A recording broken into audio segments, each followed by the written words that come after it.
नमस्कार मंडळी, आज मी घेऊन आलेली आहे बोंबील बटाट्याची सुकी भाजी। लागणारे साहित्य: बोंबील, त्यानंतर हे जे आहे कांदा, टमाटर, हिरवी मिरची, कोथिंबीर, अद्रक, लसूण हे साहित्य लागणार आहे।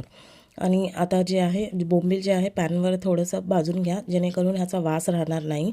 भाजून झाल्यानंतर ह्याच्यामध्ये ॲड करा तेल, तेलामध्ये ॲड करा अद्रक लसणाचा जो ठेचा बनवून घेतलेला आहे तो ॲड करा। त्याच्यानंतर तुम्हाला ॲड करायचं आहे कांदा, हिरवी मिरची ॲड केल्यानंतर शिजू द्या कांद्याला 2 मिनिटापर्यंत।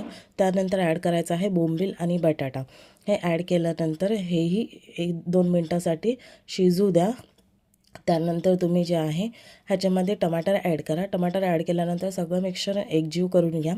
त्याच्यानंतर हे जे आहे तुम्हाला थोडंसं पाणी ॲड करायचं आहे।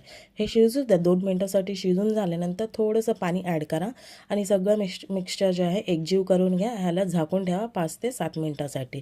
आता बघा पाणी पूर्ण शोषून घेतलेली आहे, भाजी रेडी आहे। कारण हे बघा तेल सोडत आलं आहे भाजीला। भाजी रेडी आहे। ह्याच्यावर तुम्हाला कोथिंबीर ॲड करायची आहे आणि सर्व करायचं आहे। ह्याला तुम्ही भातासोबत, चपातीसोबत, भाकरीसोबत खाऊ शकता। खात राहा, मस्त राहा। माझे व्हिडिओज जर आवडत असतील तर लाईक, शेअर, सबस्क्राईब करा आणि कमेंटसुद्धा करा। Take care, bye bye.